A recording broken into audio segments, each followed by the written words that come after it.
6 बज गए हैं। हमारी आवाज़ आ रही है?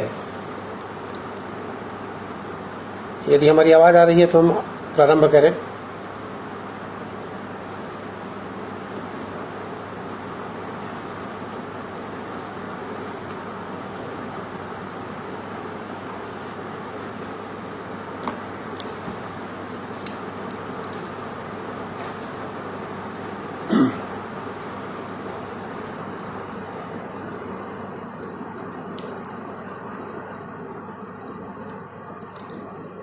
छः बजे से हमें बोलना था, 6 बज गए हैं। चलिए मैं आरंभ कर रहा हूँ। सबसे पहले आप सबको प्रणाम और हिंदी दिवस की इस शुभ संध्या पर लेख्य मंजूषा परिवार की ओर से हम समस्त देशवासियों को हिंदी दिवस की शुभकामना देते हैं, बधाई देते हैं और आप सबका सादर अभिनंदन करते हैं।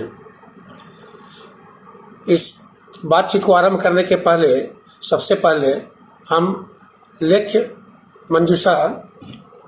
मंजूषा परिवार के अपने अभिभावक डॉक्टर सतीश राज पुष्करना जी के प्रति अपनी श्रद्धांजलि व्यक्त करते हैं, जिस महान साहित्यकार की छत्र छाया में और उनके अभिभावकत्व में यह लेख्य मंजूषा परिवार अपनी यात्रा तय करता रहा है और उनका आशीष हमें आगे भी मिलता रहेगा।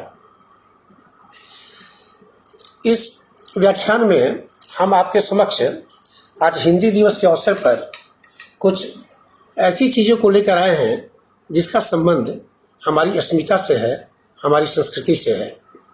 हिंदी के वर्तमान स्वरूप तक पहुँचते पहुँचते हमने एक बहुत लंबी यात्रा तय की है। वैदिक संस्कृत से लेकर लौकिक संस्कृत, पाली, प्राकृत, भिन्न भिन्न बोलियाँ, उर्दू और खड़ी बोली होते हुए आज हम अपने इस वर्तमान स्वरूप में पहुँचे हैं। हिंदी को यदि हम माँ मानते हैं तो हम बार बार इस बात पर जोर देते हैं कि यह हमारा एक बहुत बड़ा परिवार है और इस परिवार में हमारी ढेर सारी मौसियाँ हैं और हमारी एक नानी है संस्कृत। तो यदि आप गंगा के अंतिम छोर पर खड़े होकर गंगा के विशाल स्वरूप को देखें और गोमुख को और गंगोत्री को विस्मृत कर दें तो यह अन्याय होगा। इसलिए हमें अपने गोमुख और गंगोत्री का भी ख्याल रखना है और उसी के उद्देश्य से हम आपके समक्ष उपस्थित हुए हैं, क्योंकि वह पीढ़ियां बहुत अभागी होती हैं जो अपने इतिहास को भूल जाती हैं, अपनी संस्कृति को भूल जाती हैं, अपनी सभ्यता को भूल जाती हैं। इसीलिए हमारा दायित्व है कि हम अपने वैदिक दायित्व को, अपने वैदिक साहित्य को खंगालें और उसके बारे में जानें। वैदिक साहित्य से हमारा तात्पर्य वेद, ब्राह्मण ग्रंथ, अरण्यक, सूत्र ग्रंथ, गीता, उपनिषद, इन सारे साहित्यिक कृतियों से है। यह बोलने की जरूरत मुझे इसलिए पड़ी कि वेदों की रचना के बाद से बहुत लंबे काल तक एक शून्य रहा जिस पर चर्चा नहीं हुई और 18वीं सदी के अंत में आने के बाद से इस वैदिक साहित्य के विषय पे चर्चा प्रारंभ हुई। सबसे पहले 1784 में कलकत्ता सुप्रीम कोर्ट के चीफ जस्टिस विलियम जोन्स आए थे और विलियम जोन्स ने भारत में उत्तराधिकार कानूनों को बनाने के लिए भारतीय संस्कृति का अध्ययन किया, भारतीय भाषाओं का अध्ययन किया। वो एक बहुत बड़े इंडोलॉजिस्ट थे, भारतविद थे और इसी ख्याल से इस विषय में शोध करने के लिए उन्होंने बंगाल एशियाटिक सोसाइटी की स्थापना की। इसमें उनका सहयोग मिला वारेन हेस्टिंग्स का, जो उस समय गवर्नर जनरल ऑफ बंगाल थे और इस सोसाइटी के अध्यक्ष जज साहब बने और गवर्नर साहब इसके संरक्षक बने। उस समय विलियम जोन्स, जेम्स प्रिंसेप और विल्किंस की एक तिकड़ी थी जो संस्कृत साहित्य में बहुत रुचि लेती थी और उसी के एक साल बाद, एशियाटिक सोसाइटी बनने के ठीक एक साल बाद 1785 में विल्किंस ने सबसे पहले भगवत गीता का अंग्रेजी में अनुवाद किया। ये जो सोसाइटी बनी बंगाल एशियाटिक सोसाइटी, ये सोसाइटी है सो संस्कृत ग्रंथों का अध्ययन करती थी और उस पर विलियम जोन्स अपने शोध पत्रों को उसकी वार्षिक बैठक में अपने अध्यक्षीय भाषण में पढ़ते थे और 1786 में उन्होंने एक प्रोटो लैंग्वेज थ्योरी दिया। इस सिद्धांत के तहत उन्होंने भाषाओं की उत्पत्ति, भाषाओं के परिवार, भाषाओं के पारस्परिक संबंध, इन सब चीज़ों पर विस्तार से चर्चा की और उन्होंने हमारी संस्कृत को एक भारूपीय परिवार का सदस्य बताया। चूँकि वह स्वयं ग्रीक, लैटिन, गोथिक के बहुत बड़े विद्वान थे, तो इन सारी भाषाओं से उनमें उन्होंने संस्कृत का साम्य ढूंढा और उन्होंने इशारा किया कि यह संस्कृत भारत में जन्मी भाषा नहीं है, यह भारूपीय परिवार की भाषा है जो बाहर से आई है। 1793 में उन्होंने अपना अध्यक्षीय भाषण दिया। यह उनका अंतिम अध्यक्षीय भाषण था, क्योंकि 1794 में मात्र 48 वर्ष की छोटी आयु में उनकी मृत्यु हो गई और इस 48 वर्ष की आयु का उन्होंने अंतिम 10 वर्ष भारत में बिताया था और भारतीय संस्कृत साहित्य के प्रति उन्होंने अपना अमूल्य योगदान दिया था। 1805 ईस्वी में उसके बाद मैं ये बता रहा हूँ कि वेदों की चर्चा कब से शुरू हुई और विश्व के पटल पर ये वेद कब है, हमारे वैदिक साहित्य कब आए। 1805 में कोलब्रुक नाम के विद्वान थे जो पहले संस्कृत से बहुत घृणा करते थे, उनको संस्कृत से बहुत भारी विरोध था। और उसी समय एक विल्किंस थे, विल्किंस के बारे में मैंने अभी बताया, जिन्होंने 1785 में भागवत गीता का अनुवाद किया था अंग्रेजी में। तो विल्किंस से चिढ़ते थे और उनको संस्कृत के पीछे पागल बताते थे। लेकिन विल्किंस के संपर्क में रहते रहते जब वह संस्कृत भाषा के संपर्क में आए तो धीरे धीरे उनकी खुद की रुचि इतनी जग गई कि वे विल्किंस के भक्त बन गए और 1805 में उन्होंने वैदिक साहित्य पर एक बहुत ही सारगर्भित शोध लिखा, वैदिक साहित्य का सर्वेक्षण, जो उस समय के एक बहुत प्रसिद्ध पत्रिका एशियाटिक रिसर्चेज में प्रकाशित हुई। फिर थोड़ा और आगे बढ़े तो 1834 से 1838 का काल आता है। यह वह समय है जब लॉर्ड मैकॉले, जो अपने भारत विरोधी रवैये के कारण बहुत प्रसिद्ध हैं, जिनकी मैकॉले की शिक्षा नीति के बारे में आप लोग सुनते हैं, वो गवर्नर जनरल की काउंसिल में लॉ मेंबर बन के भारत आए। और मैकॉले चूँकि कट्टर भारत विरोधी थे और कट्टर ईसाई थे, तो उनका उद्देश्य यह था कि भारत में ईसाईकरण की प्रक्रिया को बढ़ाना। तो इसके लिए उनके मन में यह ख्याल आया कि यदि यहाँ पर ईसाई धर्म को स्थापित करना है तो सबसे पहले भारत को अपने सांस्कृतिक मूल्यों से तोड़ना होगा। और इस उद्देश्य से उनके मन में यह भाव जगा कि हम वेद का अनुवाद कराएं और वेद को ऐसे रूप में प्रस्तुत करें जिससे यह पता चले कि यह घुमंतु, असभ्य, बर्बर, गडेरियों की जाति की रचना है। और इस उद्देश्य में वह तन मन धन से लग गए। लेकिन वह भारत में उसमें 4 ही साल रह पाए और 1838 में वो भारत से वापस इंग्लैंड लौट गए। उनकी यह साथ पूरी नहीं हुई, लेकिन उन्होंने इसका पीछा नहीं छोड़ा और किसी भी तरीके से उन्होंने ईस्ट इंडिया कंपनी से इस कार्य के लिए कुछ पैसे जुगाड़े और वेद का अनुवाद अपनी योजना के आलोक करने के अपने प्रयास में जुट गए। अब उनके सामने यह बात थी कि जो उनकी योजना थी, इस बात को यदि कोई ऐसा व्यक्ति लिखे जिसकी साख हो तो उनकी इस बात को मान्यता मिलेगी, स्वीकृति मिलेगी। और इसके लिए उनको ऑक्सफोर्ड विश्वविद्यालय के संस्कृत के जो विभागाध्यक्ष थे प्रोफेसर विल्सन, उनसे कोई अच्छा पात्र नहीं मिला। तो वे प्रोफेसर विल्सन के पास गए और प्रोफेसर विल्सन से उन्होंने यह आग्रह किया, अपनी योजना उन्हें बताई और उनसे यह आग्रह किया कि आप इसी योजना के तहत वेद को प्रस्तुत करें, वेद का अनुवाद करें। प्रोफेसर विल्सन बहुत विद्वान व्यक्ति थे, वह इस तरह के पचड़े में नहीं पड़ना चाहते थे, उन्हें यह बात पसंद भी नहीं आई। तो उन्होंने अपना पल्ला छुड़ाने के लिए उन्हें बोला कि देखिए, मैं अब 1-2 साल के बाद रिटायर कर जाऊंगा, अवकाश प्राप्त कर लूँगा, इसलिए यह काम मुझसे नहीं होगा, आप एक दूसरे व्यक्ति को यह काम दे दीजिए। और उन्होंने अपने ही विश्वविद्यालय के एक संस्कृत के युवा प्रोफेसर का नाम सुझाया, जिसका नाम था मैक्स मूलर। अब मैक्स मूलर पर हम आएंगे बाद में, तब तक ये बता दें कि 1838 में ही फ्रेडरिक रोजन के संपादन में जर्मन भाषा में ऋग्वेद का प्रथम अष्टक प्रकाशित हुआ। चूँकि मूलर जो थे वो बहुत कट्टरवादी ईसाई थे, जाने माने भाषाविद थे, संस्कृत के बहुत विद्वान थे। इसमें कोई शक नहीं है कि संस्कृत के बहुत बड़े विद्वान थे और वो भाषा विज्ञानी थे। वह भाषा शास्त्र को भौतिक विज्ञान के रूप में देखते थे। उनका कहना था कि किसी भी भाषा का अगर अध्ययन करना है उसके वैज्ञानिक पक्ष को, तो बगैर संस्कृत जाने उसका अध्ययन करना वैसा ही है जैसे बिना गणित का ज्ञान हुए आप ज्योतिष का अध्ययन करें। और उनकी साख इतनी थी मूलर की उस समय संस्कृत के क्षेत्र में, उनके बारे में और विस्तार से बताएंगे कि 1877 में जब थॉमस अल्वा एडिसन ने ग्रामोफोन का आविष्कार किया, रिकॉर्डिंग मशीन, तो उस मशीन में सबसे पहला शब्द या सबसे पहली बात क्या रिकॉर्ड की जाए, इसके लिए उन्होंने मूलर से संपर्क किया और मूलर को आग्रह किया कि कोई ऐसा सुंदर वाक्य दें जिससे इस जो हमारे नया आविष्कार है इसमें प्रथम वाक्य, उसी वाक्य को हम रिकॉर्ड करें ताकि यह इस यंत्र और इस यंत्र के उद्घाटन की गरिमा को बढ़ाए। तो मूलर ने उन्हें जो वाक्य दिया और ग्रामोफोन में सबसे पहला जो वाक्य रिकॉर्ड हुआ वह वाक्य ऋग्वेद के प्रथम सूक्त की पहली ऋचा थी, ओम इले अग्निम पुरोहितम। तो आप इसे समझ सकते हैं कि मूलर की रुचि संस्कृत में कितनी थी।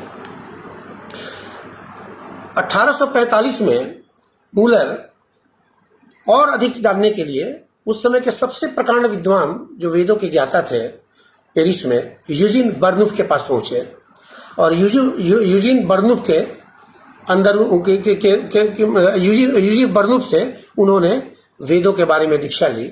और बर्नूफ साहब ने 2 बड़े शिष्य तैयार किए जिसमें एक मूलर तो थे ही और एक रॉथ थे। रॉथ को तो हम वैदिक भाषा के जन्मदाता के रूप में जानते हैं।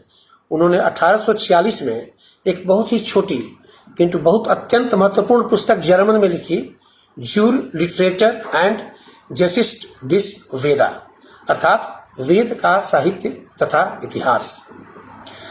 यह पुस्तक हालांकि आकृति में छोटी थी लेकिन यह आने वाले दिनों में वैदिक साहित्य के अध्ययन और शोध के लिए एक महत्वपूर्ण मील का पत्थर बनी।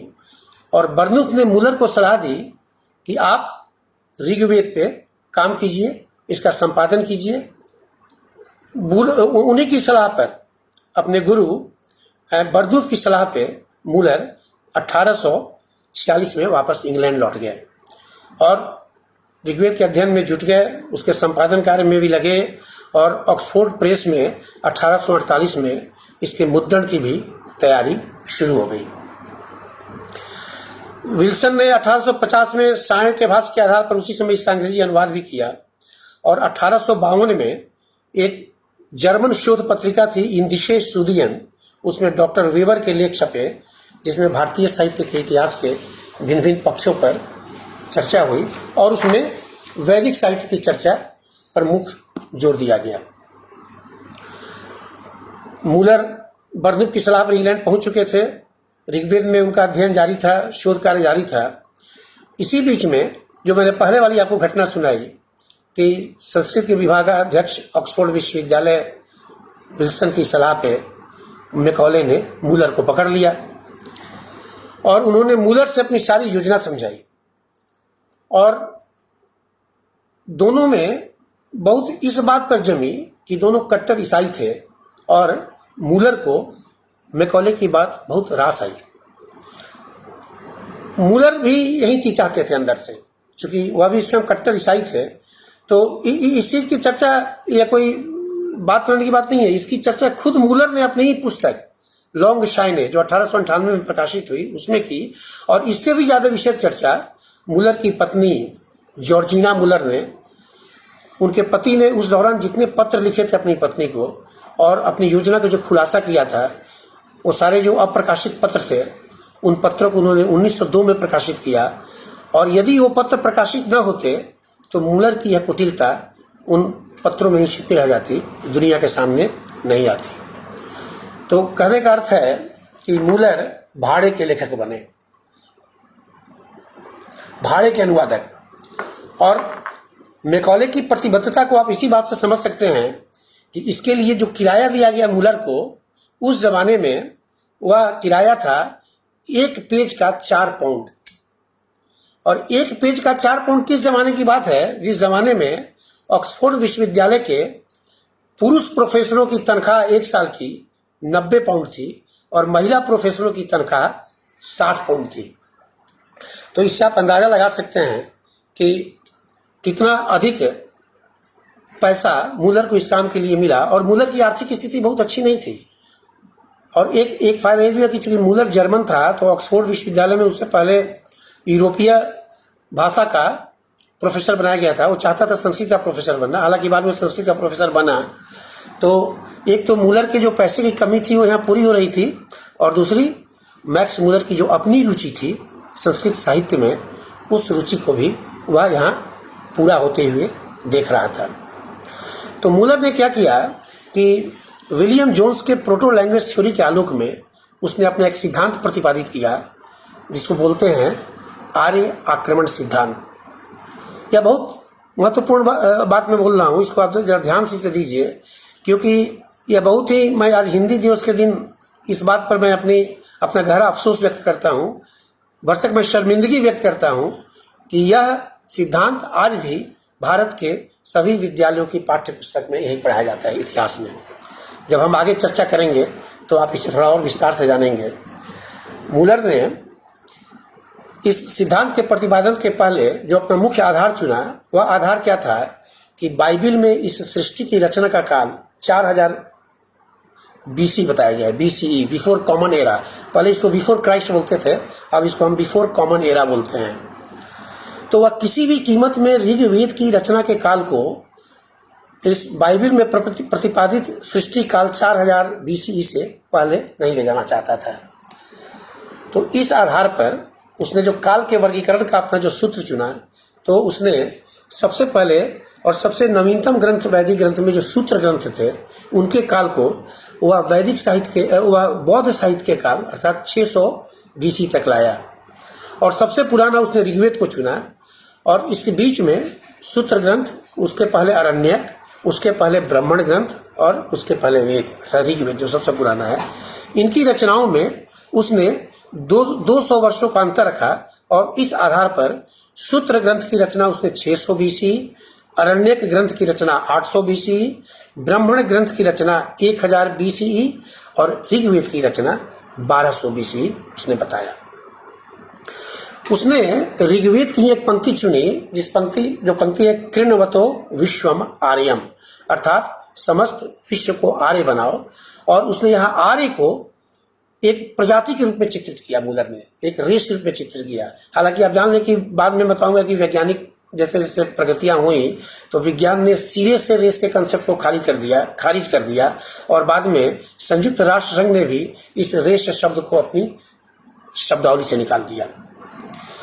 तो इसी के आधार पर उसने अपनी अवधारणा बनाई कि जो कृण्वतो विश्वम आर्यम के संदेश को लेकर जो आर्य हैं वो 1500 BC में उन्होंने लिखा कि वो पतली, खड़ी, नुकीली नाक वाले गोरे आर्य आक्रमणकारी 1500 BC में पश्चिमोत्तर से आए, और माने यूरोप से आए, पश्चिमोत्तर से आए, और वह आर्य वाले पहिए वाले रथ पे घोड़े पर सवार होकर दक्षिणी रूस के एक क्षेत्र का नाम बताया, उस क्षेत्र से पश्चिम एशिया के रास्ते उन्होंने आक्रमण किया और अंदर घुसे। और उसने यह बताया कि हम उन्हीं लुटेरे आर्यों की संतान हैं जिन्होंने उस समय के हड़प्पा मोहनजोदड़ो में रहने वाले द्रविड़ लोगों को पराजित करके वहां से खदेड़ दिया, भगा दिया, और वो लोग दक्षिण भारत में बस गए। यह चीज आज तक पढ़ाई जा रही है।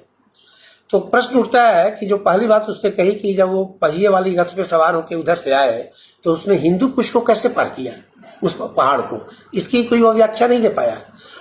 कहीं ऐसा तो नहीं, मुझे लगता है कि हमारे उसी वैदिक साहित्य में ग्रंथों में कहीं चर्चा आती है कि अगस्त्य जब दक्षिण की ओर चले तो उनको रास्ता देने के लिए विंध्य ने अपना सर झुका लिया था। तो कहीं ऐसा ही तो नहीं कि हिंदू कुश ने भी सर झुका लिया हो। चलिए कोई बात नहीं। दूसरी बात उसने कही कि हड़प्पा के द्रविड़ लोगों को आर्य आक्रमणकारियों ने, लुटेरे आर्यों ने भगा दिया। ये द्रविड़ चपटी नाक वाले दस्यु थे।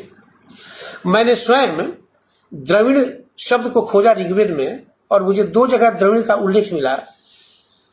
पहले मंडल के 15वें सूक्त का 7वां और 8वां जो मंत्र है, 7वीं और 8वीं जो ऋचा है, वो मैं आपको पढ़ के सुनाता हूँ। एक 7वीं ऋचा में है कि द्रविणो दा इलम देवम, और 8वीं ऋचा में है द्रविण दा नः वशुनी ददतु ता देवेशु वनामहे। द्रविणो दा इलम देवम, इसका मतलब हुआ द्रविणो दा इलम देवम, माने उन्होंने द्रव्य के देवता को द्रविण कहा, धन के देवता को, कि धन के देवता देव की हम स्तुति करते हैं। और द्रविण दा न वशनी ददतु ता देवेशु बनामहे, मेरे धन देवता हमें उन धनों को दे दें, उन सभी धनों को हम देवताओं के लिए मानते हैं, तो भला बताइए कि कोई अपने धन के देवता को क्यों खदेड़ेगा। तीसरी बात उन्होंने कहा कि आर्य अपने साथ संस्कृत भाषा को लेकर आए थे, अर्थात यह संस्कृत भाषा आर्यों की भाषा है। तो मान लीजिए कि संस्कृत भाषा को लेकर आए, तो आज भारत में संस्कृत की दशा और दिशा जो भी हो, लेकिन यह तथ्य किसी से नहीं छुपा है कि लाख भुला देने के बावजूद भी आज भी हमारे भारत के जन जन में जो पूजा पाठ की भाषा है, वो जो मंत्र हैं, वो सारे उस संस्कृत की भाषा है। और आपको यह भी बता दें कि वैदिक संस्कृत जो श्रुति साहित्य के रूप में आया हमारे पास सुनने के द्वारा, तो चूंकि यह हमारी पूजा पाठ की, कर्मकांडों की पारंपरिक भाषा थी, देवों की स्तुति की भाषा थी, इसलिए उस भाषा में हमने कोई छेड़छाड़ नहीं की। और यही कारण है कि आज वह हमारे पास उसी विशुद्धतम रूप में अभी भी संरक्षित है, सुरक्षित है, और ये पीढ़ियों तक सुरक्षित रहेगी। तो यह तो हुई संस्कृत की दशा उस देश में जिसके बारे में बताते हैं कि बाहर से आई थी।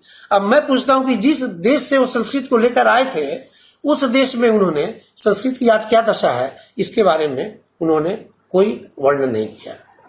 और चौथी बात उन्होंने जो कही, जो काल की बात कही, काल गणना, कि हड़प्पा की संस्कृति को आर्यों ने 1500 ईसा पूर्व में या BC में उन्होंने नष्ट कर दिया, और 1200 ईस्वी के आसपास उन्होंने वेदों की रचना लिखी। वेदों का जो मैंने पहले आपको थोड़ी देर पहले बताया था कि वेदों का रचना काल उन्होंने कैसे निकाला। तो ये करने के बाद 1900 ईस्वी के आसपास मूलर की मृत्यु हो गई। हालांकि बाद में बहुत उसकी आलोचना हुई और मूलर ने खुद इस ऋग्वेद की रचना के अपने सिद्धांत को वापस ले लिया। हालांकि मूलर तो वापस लेके चले गए, लेकिन भारत के पाठ्य पुस्तकों में वो अभी भी सुरक्षित है, वहीं से पढ़ाई जा रही है। आगे के दशकों में जो 20वीं शताब्दी का समय आया, विज्ञान में बहुत महत्वपूर्ण प्रगति हुई। आर्कियोलॉजी, उत्खनन के काम शुरू हो गए, और सबसे बड़ी प्रगति क्या हुई कि विलर्ड लिवी नाम के वैज्ञानिक ने कार्बन डेटिंग का आविष्कार किया, जिसके द्वारा हम पुरानी से पुरानी वस्तुओं के उम्र का पता कर लेते हैं कि वह वस्तु किस समय की है।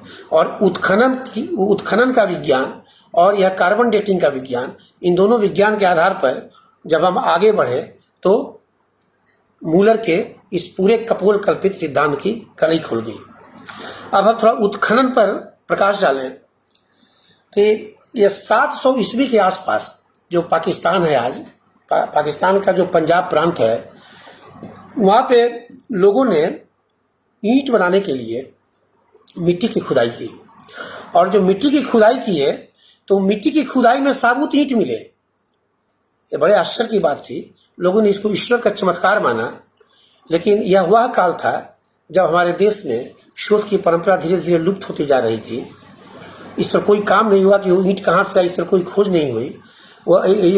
यही वो समय था जब उधर से पश्चिमोत्तर से मोहम्मद बिन कासिम का आक्रमण हुआ, फिर आगे गजनवी आए, दिल्ली सल्तनत आए, और मुगल काल होते होते फिर अंग्रेज आ गए। और यह पूरा जो पीरियड है, यह पूरी जो अवधि है, यह शोध और सांस्कृतिक उन्नयन के क्षेत्र में बिल्कुल इसे हम शून्य काल कहते हैं, कोई काम नहीं हुआ। हालांकि हम मुगल बादशाह शाहदारा को नहीं भुला सकते, जिन्होंने अपनी रुचि वेदों में दिखाई और उन्होंने वेदों का अनुवाद कराया। तो 1855 में जब इनकी भेंट हुई मूलर और मैकॉले की, और उसके बाद मूलर अपने इस काम में लग गए, तो और जब हमारा उत्खनन काल आया, तो उस समय एक और मैं बात बताना भूल गया था। 1827 की बात है कि चार्ल्स मैसन नाम के एक ब्रिटिश भगोड़े सैनिक थे, जो आगरा के कैंटोनमेंट से भाग गए थे। और उन सैनिक की खूबी क्या थी कि उन्हें पुरानी वस्तुओं को संग्रह करने में बहुत रुचि थी। पुराने सिक्के या ज़मीन खो के कोई पुराना कोई चीज़ मिल गया तो उसका संग्रह कर लेते थे। कहते हैं कि 1842 ईस्वी में जब वे इंग्लैंड लौटे तो उस समय तक उनके पास 47,000 सिक्कों का संग्रह था। और न केवल उन्होंने सिक्कों का संग्रह किया बल्कि उन्होंने पूरा भ्रमण किया और उन्होंने अपने भ्रमण को, जो भ्रमण से प्राप्त जो उनके अनुभव थे, उन अनुभवों को कलमबद्ध भी किया। उन्होंने एक पुस्तक लिखी, उस पुस्तक का नाम है narrative of various journeys in Balochistan, Afghanistan and Punjab. और इसमें उन्होंने उन तमाम जगहों का विस्तार से वर्णन किया जिन जगहों का उन्होंने भ्रमण किया था। और उसी में उन्होंने मोहनजोदड़ो से 100 मील उत्तर कलात नामक एक जगह का, जहाँ पर एक टीला पाया, उसका वर्णन किया है, जहाँ उन्हें ब्रवी जनजाति के लोग मिले और वो लोग द्रविड़ भाषा बोलते थे। इस बात पर ध्यान दिए। तो चार्ल्स मैसन पहले व्यक्ति थे जिनके द्वारा दुनिया को उस हड़प्पा और मोहनजोदड़ो के बारे में जानकारी मिली। और उन्हीं से मिली जानकारी के आधार पर 1856 में एक सिविल इंजीनियर थे, ब्रिटिश इंजीनियर, जिनका नाम था कनिंघम बंगाल इंजीनियरिंग ग्रुप के अधिकारी थे। और जब उनको चार्ल्स मैसन के द्वारा, उनके उल्लेखों के द्वारा इस चीज़ की जानकारी मिली तो उन्होंने उस क्षेत्र का सर्वेक्षण किया और ढेर सारी सामग्रियां जुटाई। और यहाँ भी पता चला कि जो लाहौर से कराची के बीच में रेलवे लाइन बिछाई गई थी उसमें भी कहीं कहीं इस ईंट का प्रयोग हुआ था, लेकिन लोग इस चीज़ से बेखबर थे कि वो ईंटें कहाँ की हैं, किस काल की हैं, सभ्यता की कौन सी कहानी उन ईंटों में गढ़ी हुई है। 1861 ईस्वी में कनिंघम ने ही उस समय के वाइसराय जॉन केनिंग की सहायता से पुरातत्व विभाग की स्थापना की और उसके पहले अध्यक्ष बने। और बाद में यह पुरातत्व विभाग और आगे बढ़ता चला गया। कनिंघम ने गया से लेकर, बिहार के गया से लेकर अफगानिस्तान तक क्षेत्रों का बड़ा ही व्यापक सर्वेक्षण किया और ढेर सारी महत्वपूर्ण सामग्रियां जुटाई। और इसी के आधार पर बात बढ़ते बढ़ते 1921 तक आई, जब पहला उत्खनन रावी के तट पर साहनी दयाराम साहनी ने किया। उसमें 4 उत्खनन हुए।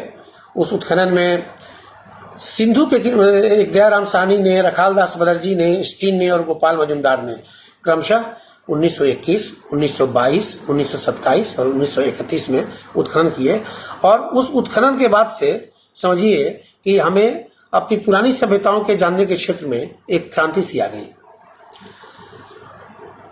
बाद में जब इसकी कार्बन डेटिंग हुई और सब पता चला तो यह पता चला कि जो मोहनजोदड़ो था उसको मुइंजेदाड़ो, मुर्दू का टीला बोलते हैं, और उस समय का सबसे बड़ा उत्खनन क्षेत्र वहीं था। तो पता चला कि 1900 BC मैंने ईसा से 1900 साल पहले यह सभ्यता समाप्त हो चुकी थी।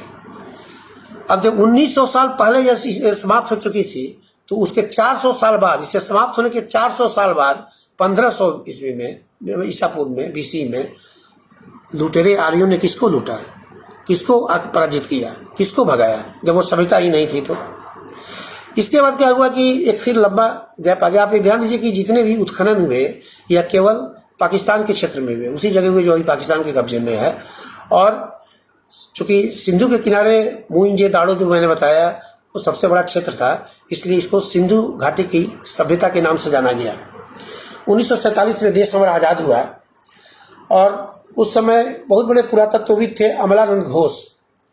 तो घोष साहब को राजस्थान की किसी रियासत के राजा ने वहाँ के कुछ क्षेत्रों के बारे में बताया कि उस क्षेत्र की लोक कथाओं में, गीतों में, उस क्षेत्र के अंदर दबे कुछ पुराने लोगों का, पुराने नगरों का, पुरानी सभ्यताओं का जिक्र आता है। तो अमलानंद घोष को ये बात बड़ी रुचिकर लगी और उन्होंने प्रधानमंत्री जवाहरलाल नेहरू को पत्र लिखा और इसके बारे में उन्होंने शोध करने की रुचि जगाई। प्रधानमंत्री नेहरू ने उन्हें 10,000 रुपये स्वीकृत किए और उसके आधार पर फिर ये उत्खनन का कार्य शुरू हुआ। और उन्होंने इस उत्खनन के सिलसिले में 70 उत्खनन क्षेत्रों को निकाला, 70 क्षेत्रों का पता लगा। और उन 70 क्षेत्रों में 15 क्षेत्र तो ऐसे थे जो हड़प्पा के मिले अवशेषों से बिल्कुल मिलते जुलते थे, सच्ची प्रतिलिपि थे उनकी तरह से। और यह खुदाई चलती रही और हरियाणा के बहुत बड़े क्षेत्र में या हाखरा, घग्गर हाखरा नदी का भी जो बेसिन है, जिसके नीचे मानते हैं, अब तो बहुत आगे शोध कार्य बढ़ चुका है, IIT कानपुर ने इस शोध किया है, तो यह विलुप्त सरस्वती का जो बेसिन है उसके नीचे सरस्वती की अंतर्धारा बहती है, जिसको हम वैज्ञानिक भाषा में पेलियो चैनल कहते हैं, जो अब साबित हो चुका है। तो ये सारे उसी क्षेत्र में मिले और ये खुदाई का सिलसिला बढ़ते हुए हरियाणा से राजस्थान होते हुए गुजरात तक पहुंच गया, लोथल तक पहुंच गया और घग्गर हाखरा बेसिन पर इन सारे क्षेत्रों का पता लगाया गया। और चूंकि अब तक टोटल मतलब कुल मिला के 2000 से भी अधिक ऐसे क्षेत्रों का उत्खनन हो चुका है, जिसमें से 1500 से भी अधिक उत्खनन क्षेत्र, हम सबको मिला के बोल रहे हैं, मैंने पाकिस्तान भारत मिला के, जिसमें से 1500 से अधिक जो उत्खनन क्षेत्र हैं वो सारे क्षेत्र इसी पुरानी सरस्वती या आज का घग्गर हाखरा, हाखरा पाकिस्तान में पड़ता है, उसी घग्गर को पाकिस्तान में हाखरा कहते हैं और भारत के क्षेत्र को घग्गर कहते हैं।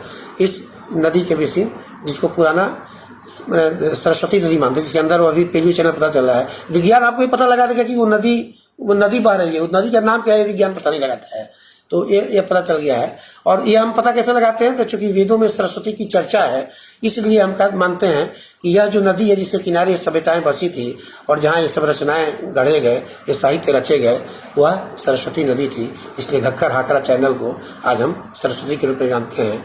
और चूंकि इतने विशाल क्षेत्रों का पता लगने के कारण अब हम इसे सिंधु सरस्वती सभ्यता के नाम से भी जाने गए हैं। बाद में राखी गढ़ी एक क्षेत्र आया हरियाणा में।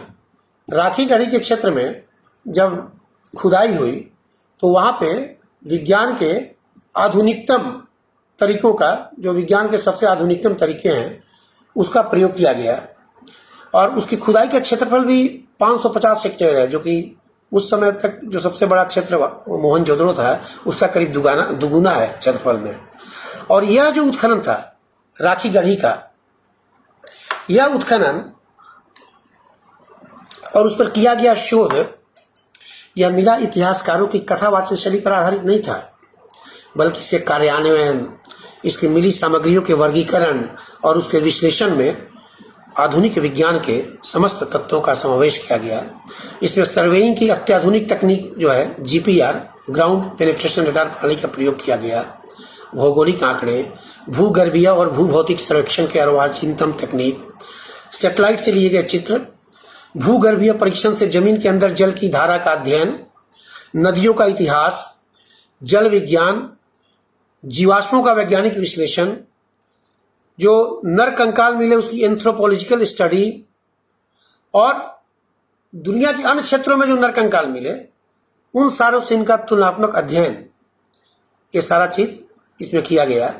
मैंने बिल्कुल एविडेंस के साथ, वैज्ञानिक एविडेंस के कारण, कोई किसी कल्पना के आधार पर ये आधारित नहीं था, नहीं है। आज अब तो आप कहीं भी जाके देख सकते हैं, इस पर बहुत शोधकार चल रहा है, बहुत शोधकार हुए भी हैं, IIT इसमें काफ़ी अपनी महत्वपूर्ण भूमिका निभा रहे हैं। तो इसमें सबसे बड़ी बात कही कि जो राखी गढ़ी का हमने उत्खनन किया, इसकी गहराई भी सबसे अधिक गहरी 25 मीटर की गहराई तक हमने इसका उत्खनन किया। और इस उत्खनन के बाद इसमें सभ्यता की 3 परतें मिली। खुदाई में जो सबसे नीचे वाली परत होती है उसको सबसे पुरानी मानते हैं, और जैसे जैसे ऊपर की परतों में आते हैं वो अपेक्षाकृत आगे के काल की परतें होती हैं, सभ्यताएं होती हैं। तो वो 3 परतों का जो डेटिंग किया गया, वह डेटिंग भी अब कार्बन डेटिंग से भी आगे बढ़ गया। अब OSL और नई नई तकनीकें आ गई हैं, उन तकनीकों के आधार पर किया गया। तो सबसे नीचे की जो परत मिली वह 5500 BC, मतलब 5500 साल पहले ईसा से, आज से करीब 7500 साल पहले की परत है। उससे ऊपर की जो परत है वो 2600 साल, मतलब आज से करीब 4500 साल पहले।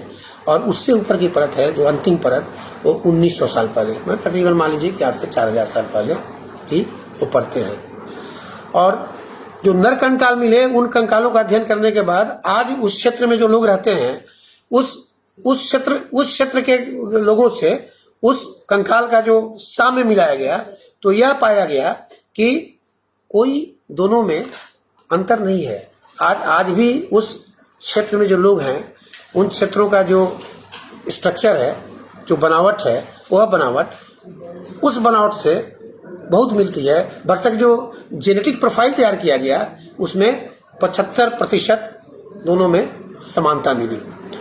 तो हमारे कहने का अर्थ यह है कि अब जब धीरे धीरे यह चीज़ें सामने आ रही हैं तो हिंदी दिवस के इस अवसर पर हमारा पुनीत कर्तव्य बनता है कि हम उस वैदिक साहित्य को नहीं भुलाएं और हम हिंदी तो रटे, ठीक है, हिंदी के बारे में काम करें, सब कुछ करें, लेकिन हम अपनी उस अस्मिता को नहीं भुलाएं, क्योंकि हमारी हिंदी साहित्य का जो मूल है, जो उत्स है, जो स्रोत है, उसी वैदिक साहित्य में पड़ा हुआ है। आपने सुना होगा विक्रमोर्वशीय प्रसिद्ध नाटक कालिदास का, और उतनी पुरानी बात छोड़िए, अभी आइए दिनकर, रामधारी सिंह दिनकर को उर्वशी पर ज्ञानपीठ पुरस्कार मिला। आपको पता है कि इस महान रचना का स्रोत कहाँ है? पुरूरवा उर्वशी संवाद ऋग्वेद में। और इस तरह के अनेक साहित्यिक तत्वों से भरपूर है, नाट्य तत्वों से, यम यमी संवाद, पुरूरवा, अगस्त्य लोकपुत्रा संवाद, ढेर सारी चीज़ें हैं। और वो एक न केवल उसका साहित्यिक मूल है बल्कि उसका एक दार्शनिक मूल्य भी है। और सायण जो थे उन्होंने उसका अनुवाद किया। सायण को हम सभी वादों से मुक्त मानते हैं, क्योंकि इसमें भी अब ढेर सारे वादों का प्रवेश हो गया, जो मैं बार बार कहता हूँ कि लोग झंडा लेके घुस जाते हैं। लेकिन मैं आपसे यही कहूँगा कि आने वाली पीढ़ी को हम उस साहित्य से वंचित न करें, हम वह गलती न करें जो हमने एक लंबे काल तक की, वेद को भूल गए। अब धीरे धीरे इंफॉर्मेशन क्रांति का ज़माना है, सूचना क्रांति का ज़माना है, सारी चीज़ें उपलब्ध हैं। हम उन साहित्य में घुसें और उस साहित्य के बारे में अध्ययन करें और उसके बारे में हम हिंदी में अनुवाद करें, हिंदी में लाएं और अपने हिंदी भाषी लोगों को बताएं, उसका एक वस्तुनिष्ठ विश्लेषण करें, क्या सही है क्या गलत है वो चीज़ बताएं और उसके बारे में बताएं कि कैसे उपनिषदों में कैसे दर्शन गढ़े गए और वह दर्शन आज भी हमारे साहित्य के क्षेत्र में मील के स्तंभ हैं। आपको बता दें कि उसके बाद उसमें जो मंत्रों का स्वर, उदात्त अनुदात्त, स्वरित स्वर, सप्त स्वर, सामवेद, ये सब जो चीज़ उस काल में, आज से मेरा अंदाज है कि मेरा अपना आकलन है कि करीब 5,500 साल पहले ईसा से, वो मैंने आज से 7,000-8,000 साल पहले ये ऋग्वेद की रचना का प्रारंभ हुआ होगा। तो उस काल में हमारा साहित्य कितना उन्नत था, हमारी दृष्टि कितनी परिपक्व थी, इन चीज़ों का हम अध्ययन करें। और आपको एक चीज़ और बता दें कि शोपेनहावर एक प्रसिद्ध दार्शनिक थे, जर्मन दार्शनिक थे। शोपेनहावर ने एक सिद्धांत दिया था नास्तिक निराशावाद, बहुत प्रसिद्ध सिद्धांत है। और इस नास्तिक निराशावाद सिद्धांत के प्रतिपादक शोपेनहावर, प्रसिद्ध जर्मन दार्शनिक, ने जब उपनिषदों को पढ़ा तो उन्होंने क्या वक्तव्य दिया कि जब मेरी मृत्यु का समय आएगा तो मेरे बगल में यह उपनिषद रख देना, इसकी कुछ पंक्तियां मैं पढ़ लूँगा, मुझे अत्यंत शांति मिलेगी और उस शांति के साथ मैं इस संसार से विदा होऊंगा। यह हमारा साहित्य है। आपको ये बता दें कि जब पहला न्यूक्लियर विस्फोट हुआ, बम विस्फोट हुआ, तो उस परमाणु बम के जो जनक माने जाते हैं रॉबर्ट ओपेनहाइमर, रॉबर्ट ओपेनहाइमर से जब पूछा गया उस दृश्य के बारे में, पहले विस्फोट के बारे में कि बताइए, तो उनके मुख से गीता का श्लोक निकला, जो भगवान कृष्ण काल का वर्णन करते हैं अर्जुन को बताते हुए कि कालो वश्मि लोकक्षय कृत प्रविद्धो लोकान समाहर्तुम इह प्रवृत्ता है। मैं लोगों का नाश करने वाला प्रविद्ध काल हूँ, इस समय मैं इन लोगों का संहार करने में प्रवृत्त हूँ।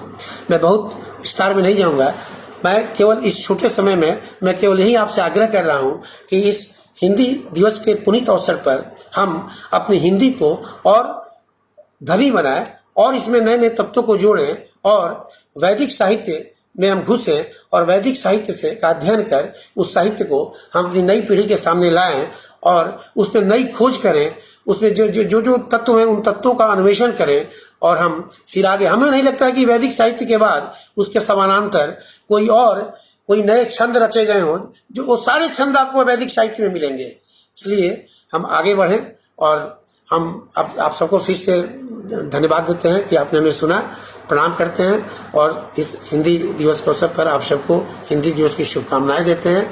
आप हिंदी की सेवा में, यह हिंदी मात्र एक भाषा नहीं है बल्कि हमारी संस्कृति की पहचान है, हमारी अस्मिता की पहचान है। हम अपनी अस्मिता को और उज्ज्वल बनाएं, आगे बढ़ें। धन्यवाद, प्रणाम।